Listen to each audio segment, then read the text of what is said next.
Good evening, everyone. Host, I would like to thank the Heaven's Grace and Holy Teacher's virtues. Thank all the transmitter, lecturers, temple hosts, and all of you for this opportunity tonight to study the requirements of temple precepts and proprieties. So by now we have learned the 15 precepts, right? Sometimes we refer them as the rules and regulations, 10 vows, the 3 clear distinctions, and 4 proper conducts. And also from XinMin class, we also learned the arrival and departure propriety. And then in this year, we're going to be learning, or we have already been introduced, right, to the class, opening class and closing class rituals. And also on the morning and evening incense offering. So we should have an idea that the temple guidelines and protocols are instrumental in the 5 stages of our cultivation and propagation. Precepts and proprieties are much like the cement, right, with this image. The cement that hold the bricks together to build walls for houses and buildings. And precepts and proprieties keep us firm and straight on our direction of cultivation and propagation so that we can develop our highest potential and not deviate from the true principles. So what are the 5 stages, if we recall? First is the learning, right, which is what we're all doing now, and then practicing what we learn, and then to teach or exemplify, right, from our thoughts and conducts, and also propagating the Tao and ultimately upholding the Tao. So in this class, we will talk about the temple precepts, which are the essence, and proprieties are the application or functions of precepts. We should get a vision and understanding of how they are practiced in the temple. Precepts and proprieties are universal, really. And if practiced by everyone, we can transform the world into peace and happiness.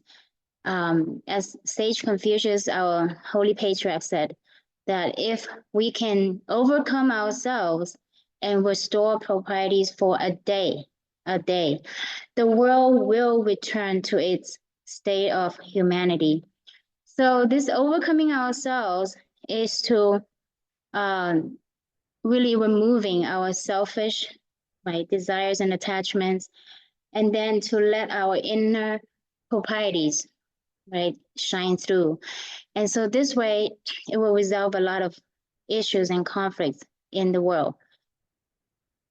So we have this outline to talk about what are precepts and proprieties, the importance of precepts and proprieties, and the practice of precepts and proprieties, and then precepts and proprieties upholding our Tao missions.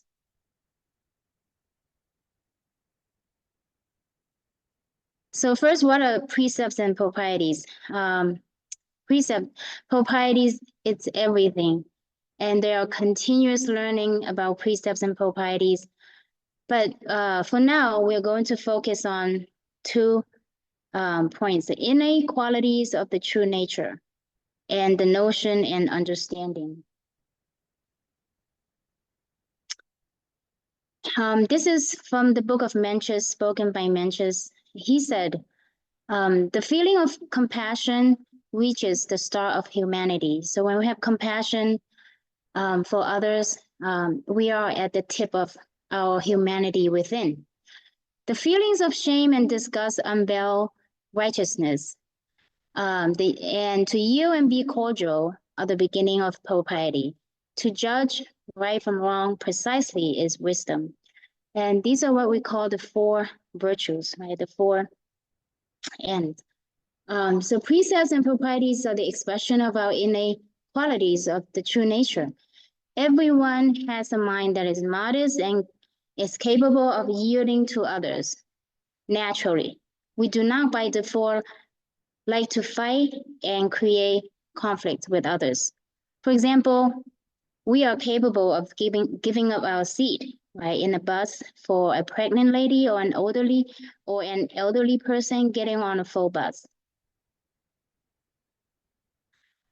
This is the 5 constants or 5 constant virtues and the relationship. And we're all equipped or installed with these inner qualities from our true nature.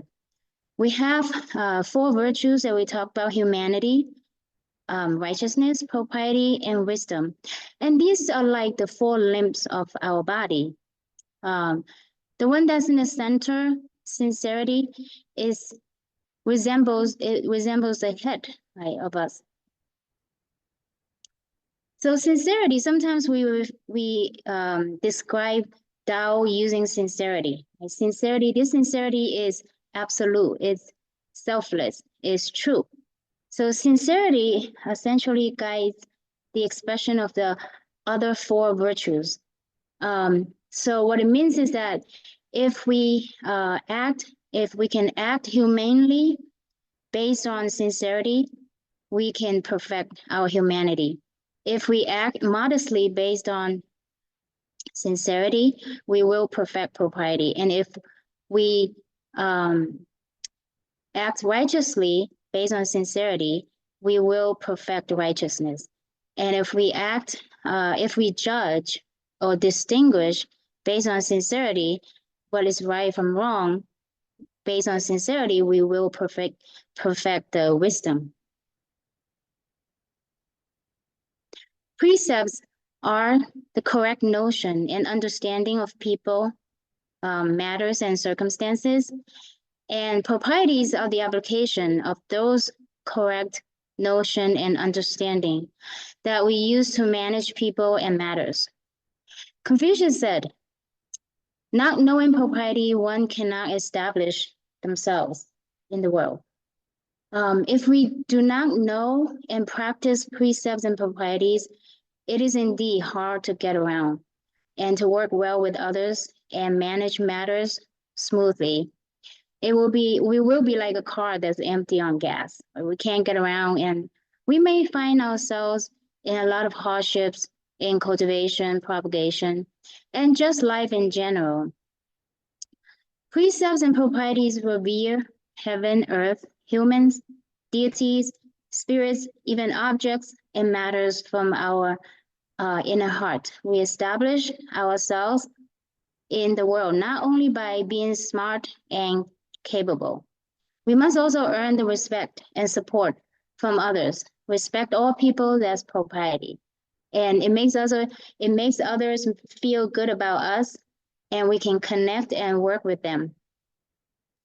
And in the holy book, The Tao of Happiness, Holy Teacher Jigong Buddha also advised us to be mindful about others' feelings and speak appropriately. For example, we shouldn't talk about how happy our marriage is in front of a person who's getting a divorce. And we shouldn't brag about running a marathon in front of a person who's handicapped. So always be mindful to restrain ourselves also, even when we're right and other people are wrong. That's propriety. Lao Tianyan said, propriety is to think from the other person's standpoint so that we will not dismiss others and be able to reach out to them with our sense of humanity. It is a big learning to know how to conduct ourselves precisely in the temple as well. For example, during the Tao receiving ceremony, when the transmitter is transmitting the 3 treasures on behalf of our holy teacher, Jigong Buddha, some staff members or introducer, they show the people who are waiting for their turn to receive the Tao, they show them how to hold a holy hand seal. And it is disruptive and inappropriate. And we get demerits. But that's because we lack that notion and understanding of the true meaning and preciousness of the Tao receiving ceremony. So God decreed our generational patriarch, holy teacher, to perform that point transmission through the transmitter. The transmitter is authorized to reveal the 3 treasures to the individuals receiving the Tao. We do not have that authority to reveal that, right? Not at the Tao receiving ceremony for the first time anyway. So we must be mindful and observe the rules. This next verse from the Analects It's an observation made on Confucius when he was the Minister of Criminal Justice or Chief Justice in today's term. So he visited the Grand Temple of the Duke of Zhou to learn proprieties of the temple. Confucius entered the Grand Temple of the Duke of Zhou. He asked about everything. Someone saw that and said, "Who said Confucius knew propriety?" He didn't know anything. He had to ask about everything when he went to the Grand Temple. And Confucius replied, "That is propriety." So this also reminds me of an encounter that I had in headquarter temple. I was there to attend a Dharma class, and I remember passing by the reception desk and said to the staff, "Oh, I can help with the donation." And they looked at me and smiled, but they did not reply. At the time, I felt really awkward, and I walked away. But later, I realized I didn't know propriety. I lacked that notion and understanding of the task at hand.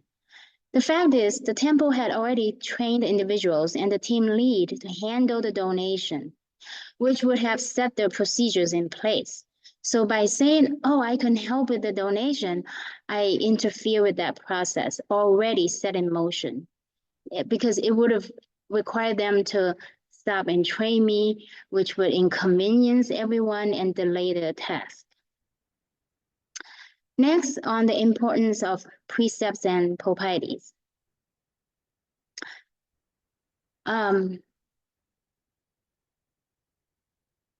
This is from the book of Mencius as well. Mencius said, "Though one may have the power of vision of Lilo and skills of hand of Gongshu, without the compass and T-square, one cannot form squares and circles." Lilo, liberal historical context was that he was a person that lived in the time of the third patriarch. Sometimes they refer him as the Yellow Emperor. So according to legend, he possessed supernatural vision that could see very far. And like he could see the hair on the backs of the beasts 10 miles away, right? And so very sharp, right? And Gongshu was a famous and talented architectural engineer in today's term and a carpenter. And he lived in the spring and autumn period in the state of Lu. Now is the Shandong province, right? So he was regarded as well, very highly regarded as the patriarch of architectural design and carpentry. So the point of this verse is that even as sharp and talented as these two great men were in their trades, if they did not follow the basic principles and proprieties, they still could not achieve what they did. So the compass and T-square are ultimate standard and tools used to draw square and circle. Just like proprieties are the standard of cultivation and the method of Tao propagation. So proprieties help us stay disciplined and firm on our Tao missions. The sages, this next verse says, "The compass and T-square are the ultimate standard for circles and squares." The sage is the ultimate standard for human relationships because the sages embody the 5 constant virtues that we just shared, including propriety, and they are a model for us to emulate. So the wisdom of sages is reflected precisely in our society and the world today as well, even after thousands of years. So in a country, we must have the rule of law. In a home, school, and workplaces and society, we must also have rules which are standards that everyone must observe to uphold the order and peace. Otherwise, it would be like expecting a train to run without the tracks to guide it. Temple precepts, right? So sages before us, like Confucius, they studied, and based on their own awareness and understanding, they realized that there must be mutual respect between people in managing relationships and matters. Therefore, they devised standard rules and practiced ceremonial rites to teach people how to ideally manage themselves, their interpersonal relationships, and matters. Confucius is the forefather who built that bridge between the ageless culture of Tao heritage and modern civilization by instituting the essence of the 4 books and 5 classics. So this verse here, the Book of Rites, which was established in the Zhou dynasty, it consists of 300 temple rules. That's a lot, right? And those are practiced through 300 dignified proprieties. And then within those 3,000 dignified proprieties, there are 80,000 detailed gestures to be carried out. So the numbers may not be precise. It's probably more. If we're going to talk about this image of the ketou and canjie. But really, they do illustrate the layers of the proprieties that guide all possible practices. For example, here with last year, we learned the canjie, right? So we starting with standing in front of the cushion, upright, right? We must know how to hold our hands, right? The zhou yi, and then how to kneel down properly. And even within this and these two steps, there are many details involved.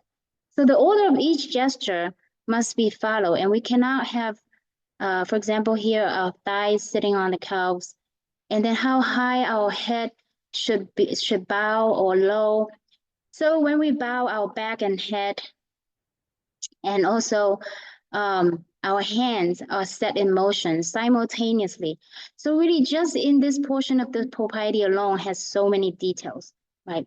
So now we can see why that there is this metaphor, if you will, the 300 rules and 3,000 proprieties and then the 80,000 gestures. The essence of the Tao temple proprieties and ceremonies, also they trace the roots back to the Zhou dynasty in line with the Tao lineage, as the Duke of Zhou was our generational patriarch as well. And Holy Teacher also guides us, right, to explain how important the precepts and proprieties are in our cultivation and propagation. He said, one can return to heaven if they adhere to rules and regulations. Rules and regulations are the heavenly ladder. The rules and regulations help correct our improper mindsets and behaviors and streamline our life to close that gap between our human nature and true nature so that we can resist external influences, right?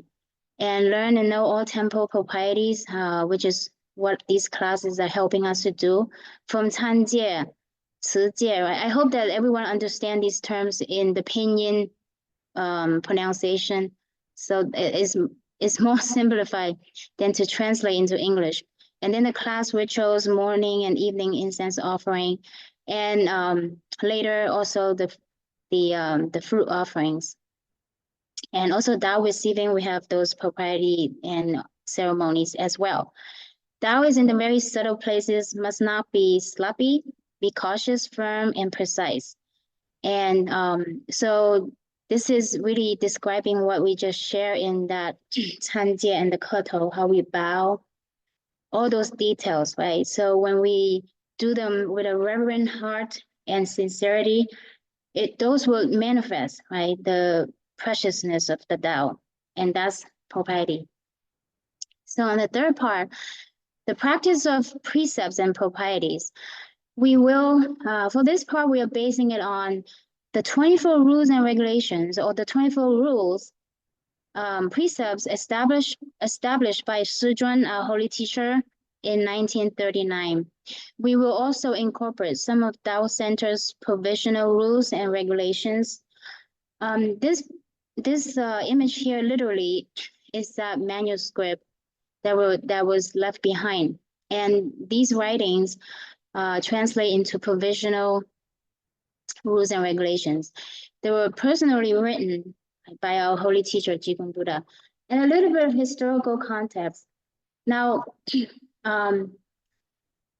Lao Mu actually urged, right? God urged Suzhun to put together this manual as the Tao was being propagated widely all over China in the pioneer period when Suzhun and Sumu they incarnated in the world, right?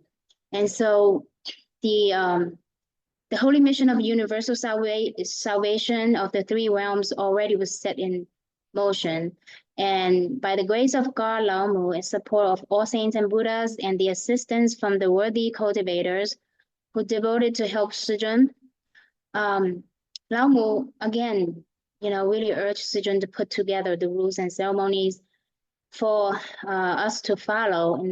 But Suzhun was very humble, and he actually asked Guardian of Law Guan to establish, because he was Guardian of Law, those rules and regulations instead. But Guardian of Law Guan deferred it back to him, back to Suzhun. Also because Suzhun was the generational patriarch. So with that, Suzhun obliged. But since he was very humble, he named it Provisional Rules and Regulations. He didn't say this is the rules and regulations, right? Considering the era was progressing to the future generations, and perhaps leaving room for adjustments in how the proprieties carry out in detail. All right, so we're trying to here in this actual practice part, everyone envision from the time we, before we come to the temple to the time we leave the temple, what all is involved in observing and practicing the precepts and proprieties. So we start from upon entering the temple. So Holy Teacher said, check our attire, check our dress code before we enter the temple. Respect neighbors and temple surroundings. This is especially true here with the neighbors. Because our temple is in kind of a residential neighborhood, right? So we want to avoid talking loudly, especially with children running around disturbing the neighbors. We want to leave a good impression. We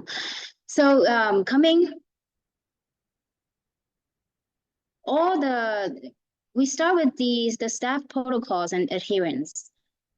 So all directing lecturers and staff must arrive at the temple 30 minutes in advance to prepare. And all class schedule and staff duties, director and speakers of classes must be posted on the board. And there will be one primary director and assistant director. And I believe those staff, they rotate. And the temple is a solemn place, right? It's God's house, as one of our Tao members would call it. And so the saints and Buddhas, guardian of law, the chief examiner, recording angels, the spirits, even our ancestors, right? Our karmic debtors, all are present. Okay, so we need to be very dignified and reverent and sincere, okay, to make sure that we don't make mistakes and carry out the rules and practice the proprieties appropriately. If there are mistakes made, the director will receive big demerits. All speakers must ask for senior transmitter Jin's blessing before presenting a topic, and they must also report back to him when they complete their class presentation to ask for corrections and guidance. The point of this is that we represent heaven and our holy teachers to share the Tao learning with class members, and we must ask humbly to be blessed with their wisdom, and to speak the true principle on behalf of heaven. Staff members, introducers must let new members know in advance to dress appropriately prior to coming to the temple. And one very big thing is make sure that the shirts and pants that they wear when they bow down, that they don't pull up and, as a result, exposing their body parts, right? That's inappropriate.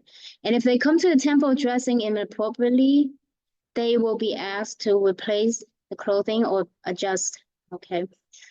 Okay, so now we going to talk about dress code. Yes, follow the dress code, wear temple uniforms according to the standard. The best, yeah, we don't have to think too much. You know, we can purchase temple uniforms from the temple, and those will be the most appropriate and that meeting the standard. Dress neatly and simply. Don't wear t-shirts to the temple with a collar, shirt with buttons and button all the buttons all the way.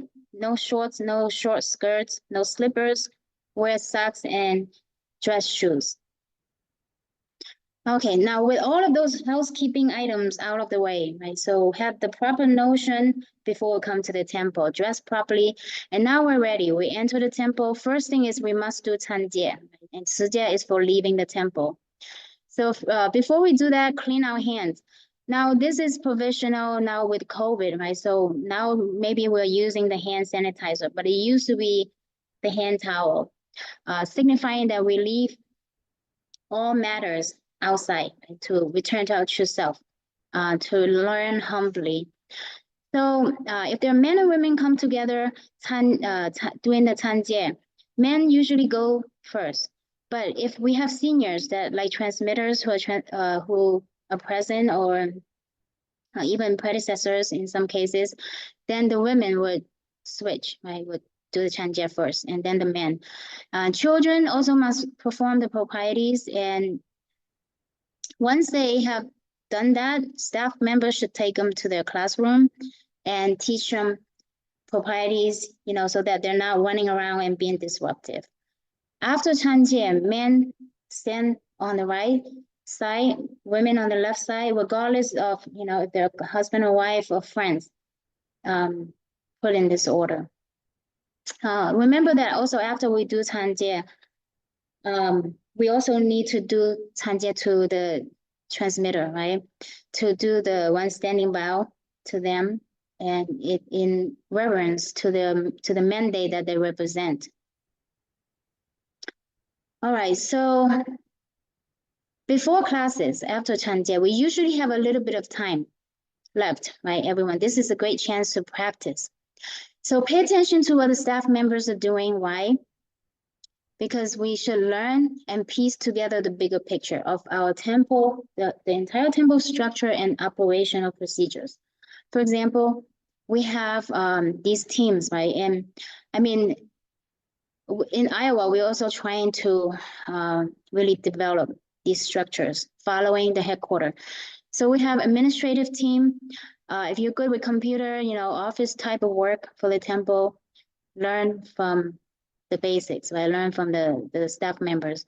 Reception and hospitality team, the altar affairs team, we probably don't have time to explain every one of them, but if we have the inspiration to learn, please talk to the staff in the temple. They will help us. Guidance and encouragement team, food service and cleaning team, little angels helpers team to help the children class, transportation team.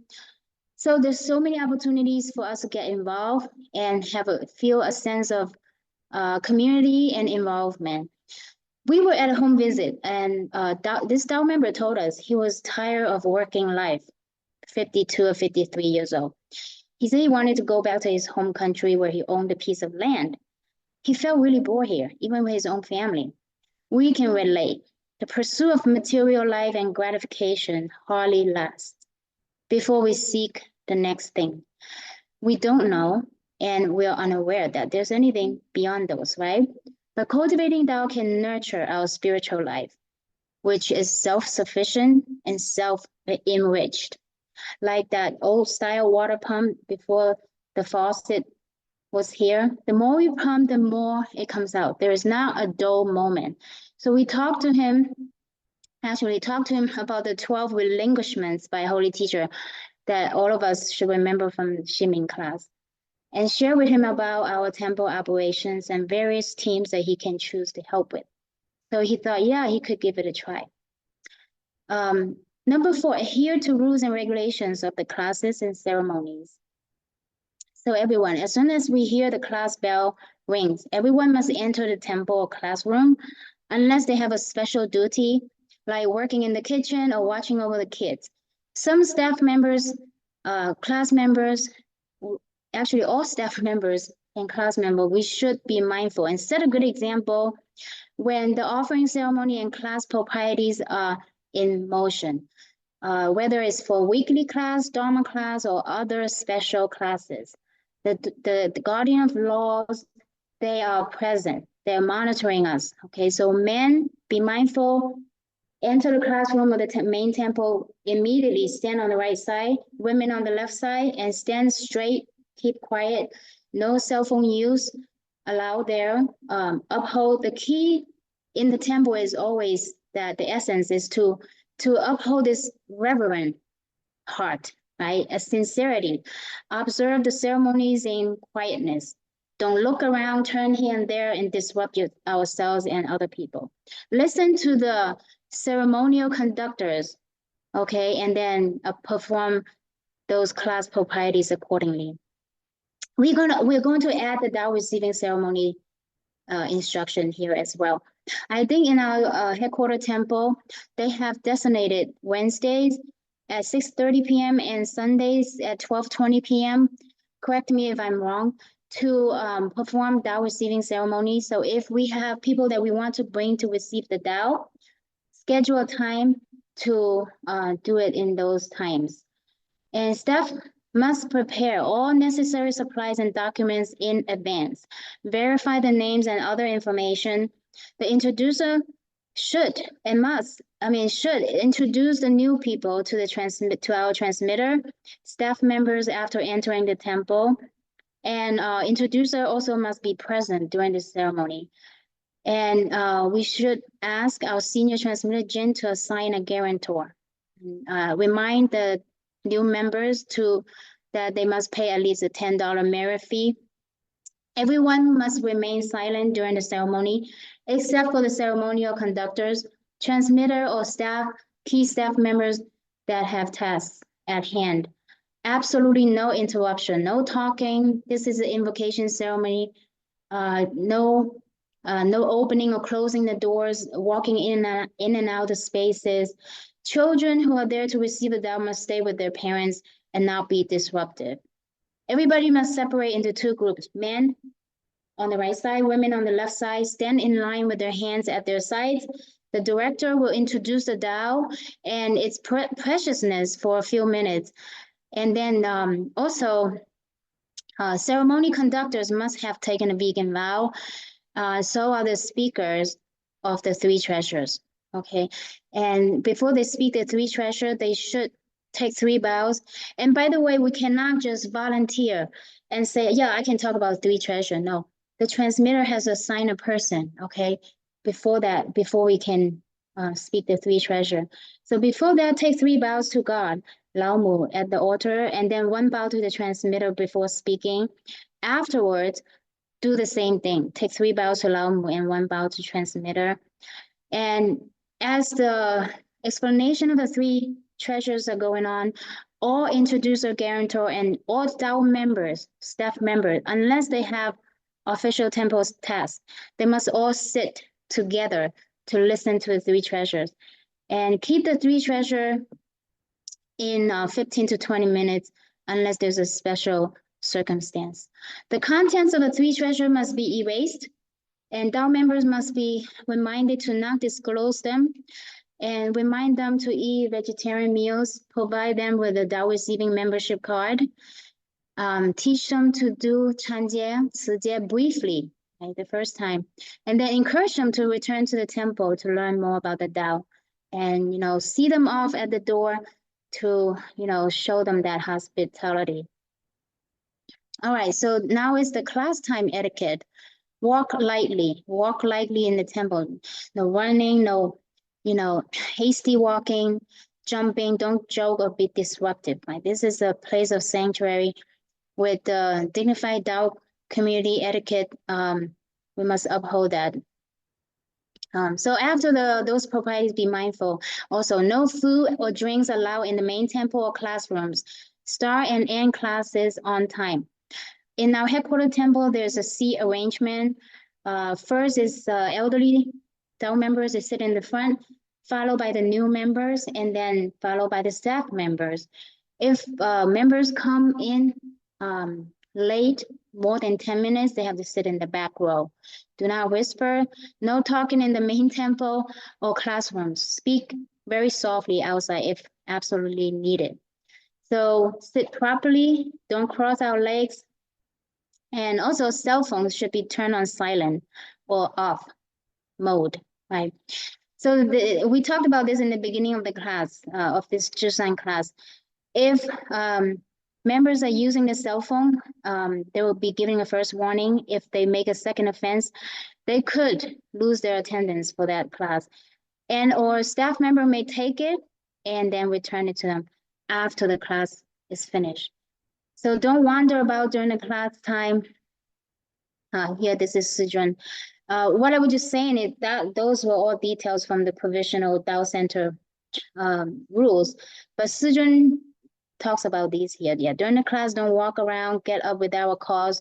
Avoid this because we don't want to disturb the class members and cut off the speaker's concentration. Now, between the classes breaks, right? Walk in and out of the classrooms in very quietly, respectfully, right? Again, saints and Buddhas are all around, they're there to support these the temple mission. So we want to be respectful. Don't change the rules by ourselves. The rules must be consistent and uniform. And all the rules and proprieties, they're established by ZhiShan, and then also Dao Center. Be respectful. Avoid talking about unrelated matters like gossiping or whatnot, right? So, try to, use our Dao cultivators mindset, right? Highlight other people's qualities, okay? Conceal their shortcomings and encourage one another. Speak softly in the temple. Here we will talk about the etiquette for meal times, right, during the breaks. So the point is to eat simple and healthy, right? So only water will be provided during the breaks or lunchtime. We should form a line to get food, wait for our turn, don't jump the line. Staff members must serve and wait for Dao members to get their food first before getting theirs, right? Follow the meal propriety. Get food and then sit down. Do not take too much. We can always come back for seconds. Don't pick and choose from the dishes, including children, right? Teach children not to do that. Be grateful for what we have and, just learn to appreciate everything. Never waste any food or resources in the temple or outside the temple. So if children cannot finish their food, parents must take them home. When everyone is seated, we should follow the director's lead to say grace before eating. So thank the heavens, grace, and the virtues of the masters. Thank the kitchen staff for their hard work. Invite our transmitting master to eat. Invite everyone to eat, and then proceed. And do not walk or stand and eat at the same time. Do not have food in the mouth and get more food at the same time. This image is not very composed, right? So we need to project composure and the Tao energy in ourselves. So avoid doing that. Children must sit at a table to eat and must not make a mess. No running or playing around, which we see all the time in the temple. We must use manners, and children should be held to the same standard. Parents must watch over them, clean up after ourselves, build good habits, avoid talking excessively, talk quietly after meals if we have to. And also, this is a big thing to remember. Be mindful to take breaks, okay? I mean, be mindful when we take break, like lunch breaks or bathroom break, really use the bathroom, use the restroom, because there will be lines, right? There are a lot of people that want to do that. So, don't take time to chit chat and then do other things, and then we miss. And the bell rings, and then, I still haven't gone to the restroom. So try to be, plan ahead, right? As that Tao cultivator, that's what we should be mindful about. And when the bell rings, really return to the class, right? Class time is of the essence. Saints and Buddha, guardians of law. We said this many times. Chief examiner, all the recording angels, they are present. So we must be very reverent, okay? And if we got back to the classroom, the class has not begun, then practice letting go of all karmic affinities. Right? Don't give rise to a single thought. I think the directing lecturer will teach that too. Remind everybody. All right, 16. More on the general principles. Attend to matters and people. Show hospitality to Dao members. Yeah, so teach each other, right? Treat each other with sincerity. Be respectful and polite with all matters. Use words of Dao principle to show the closeness to the Dao members. Take care of them. When they come to the temple, greet them, right? With a smile. Greet them and then really be hospitable, we are the hosts, right? And let them feel the warmth of the temple. Wow, the temple is a welcoming place, it helps them build confidence to return and come back to learn. So our behaviors and demeanor are really what they look at, right? They may not understand the principles yet, but they look at how we behave. 14, teach the proprieties. So, if we find ourselves scrolling on the phone or sitting there passing time or, oh, I don't know what to do, we should, right? We, as staff members, we've learned 禅戒, 持戒, class rituals for this class. Whatever we know, we should initiate, right? Teach somebody else, especially new Dao members, show them how to do it. And that also makes them feel welcome, right? And there are a lot of new Dao members that come to the temple. They feel isolated because we don't have enough staff members to kind of pay attention to them, attend to them, ask how they're doing, So we need to, we have a lot of room to improve in this area. Teach and explain advice. So when Dao members have questions about the principle, the teachings, or the practices, proprieties, we should be patient and take the time to explain to them. And if they have doubts, and especially, we should help them understand. And this way we can nurture their confidence. During the class, we talked about this. Do not cross the legs, right? Be respectful of the saints and Buddhas and the staff members. And we must really manifest, right, the decorum of a Dao cultivator by standing up straight like a pine tree, as the saying goes, and sitting upright like the hands of a clock. 17, humble our mind and settle down the energy. If we don't understand something, ask for help. Don't feel shameful to ask questions, right? If we feel like that, we are arrogant. That's arrogance too, right? When seniors stand up, the juniors must also get up. So this is something that Hosha is very familiar with, because in my family, when my grandparents were still living, that's how we were. When my grandparents stood up, we just automatically stood up. In the temple, our transmitters, right? When they're standing, we should not be sitting. Only when they ask us to sit, then we sit. This is to show the order of respect, all right? And stand up with good posture. Sometimes when we are called, to answer a question, we should respond right away. In the past, we've had, Dharma classes where the saints and Buddhas or holy teachers channel through, and holy teacher would stand next to the Dao member. Then we would, we didn't know, right, for the first time. So transmitters and the staff members would tell us, stand up, right? Stand up with good posture, be respectful, and don't sway our body left and right. And when we sit back down, also be respectful. Don't just slouch right in or slump into the seat. Sit down very quietly and respectfully. No talking and laughing at inappropriate times. So don't talk or joke while class is in session, especially to avoid disturbing the class and offending the rules and regulations. 21, do not make noise that interrupt class. Same idea, keep quiet while listening to the class.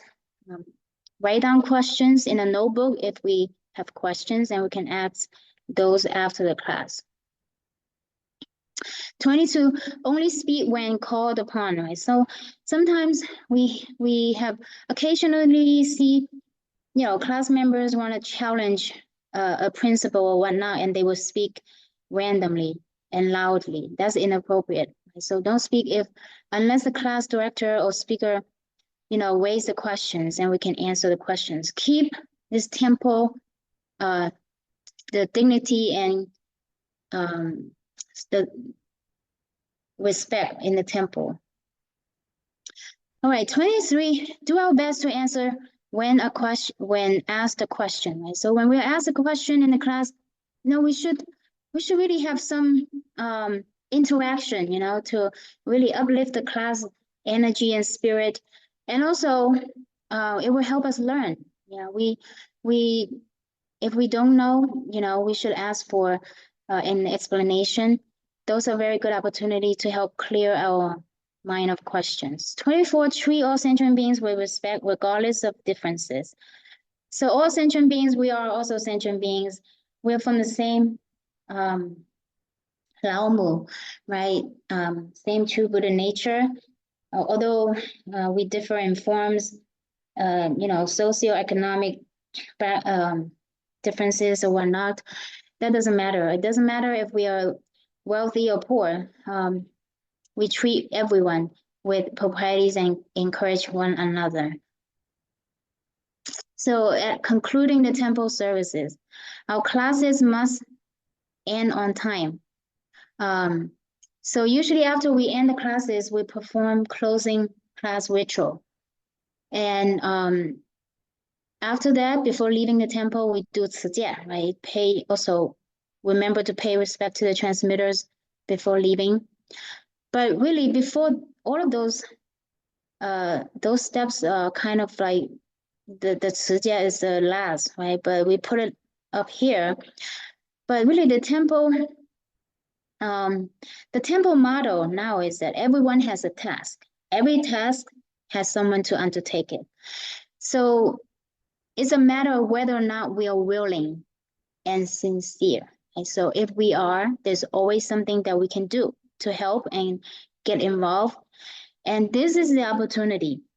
We talked about in the beginning of the class that there are 5 stages, right? Those 5 stages that Holy Teacher and Tao Center has put in place for our journey of cultivation and propagation.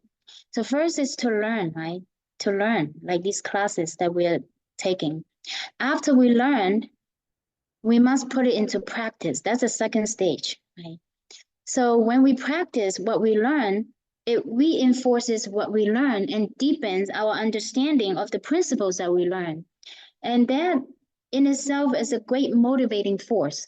And it's very inspiring that we get firsthand knowledge of how the principles are, in this case, the precepts and proprieties are carried out, right? How they are. And it's like, wow, this is how it is. And those are the moments that we're going to see value in our cultivation and propagation. And that's where we really inspire this inner happiness to come about, right? So we're not just being a bystander as, come to the temple, So last week in the Bodhi temple here, we also talked to the class members, all must return to the temple. There should be no more online classes, right? Unless there's some special circumstances for college students who are away from home and people that are from other states who do not have a temple yet, right? So in the headquarter temple, it has been posted with the message that, all encourage and for class members that register to be in these 5-year training classes, they're required to attend in person, right, in general. So yes, these are great opportunities to learn. Help clean the temple and tidy up. All teams and departments complete their tasks. Remember those teams that we talked about in the beginning? I think there were 7 of them. And some of the Tao community, they have 10 teams, right? So yeah, there's a lot of work to do, starting from the kitchen, right? Help put away food, clean up the kitchen, the bathroom facilities need to be cleaned up, the temple altars, right? The tables, statues, the cups, all of those have to be clean and prepared for the next time. And the floor, we need to sweep the floor, clean the furniture, put away, you know, books and whatnot. I mean, whatever we can think of, we can lend a helping hand. That's service, right? Be of service. To learn is to be of service, right? If we learn and we don't really serve, then it's ineffective, right? We can listen from the left ear and then out the right ear quickly. All right, so these are, yeah, really, if anyone's, all of us should be inspired and, you know, motivated to help. When we do it, we're going to feel, we own it, then we see the value, right? Our value is in the work that we do, especially temple duties. Directing lecturers and staff members complete all tasks prior to leaving the temple. So yeah, we take, you know, we see to it everything is put back in place and before we leave. So in conclusion, precepts and proprieties uphold and develop our missions. Borrowing this image again, that cement, right, that can hold and build and develop, right, greatly. Confucius said, overcome oneself and restore proprieties is humanity. Overcoming oneself and disciplining our selfish desires and attachments. This is really talking about how to retrain our six sense portals, right? Because if we just go with the way our sense portals are accustomed to currently on how we conduct ourselves, yeah, it would mostly involve one-sided and dualistic, very selfish thoughts and behaviors, right, and attachments. But we can retrain them, right, with principles. Right? Principles are all pervading. They can take us back to our original state of true nature. Then naturally we can restore those proprieties, right? The principles we understand, and we will carry out these proprieties in our conducts. Diligently follow the correct and proper behavioral standards to carry out virtuous deeds. Self-propagation and cultivation are the virtuous deeds. Temple precepts are that helping force to help us achieve Buddhahood. Buddhahood is to restore our original true nature. Right? No more, no less. Right? Originally, we should be that. Proprieties are the basic duties of a person, right? Let alone a Tao cultivator. And when we express proprieties or manifest those proprieties from within, our behaviors, conduct will agree with the true principles because it's based on that sincerity, right? That we sometimes use to describe Tao or true nature. So proprieties are the guiding principles of cultivation and the methods and system of propagation. So hopefully with tonight's class, we'll get a snapshot at how to conduct ourselves in the temple and outside the temple as well, so that we can establish ourselves to be a model cultivator and to be of service to the temple. Right? The temple is something that we have within ourselves, that's our true self. And then we borrow the form temple to practice, right? To develop the full potential of our true self and be a model and, you know, guide others to do the same. So we are finished with tonight's presentation. If I've made mistakes, I ask for saints and Buddhas for forgiveness, ask for transmitters for correction, and lecturers can help me learn.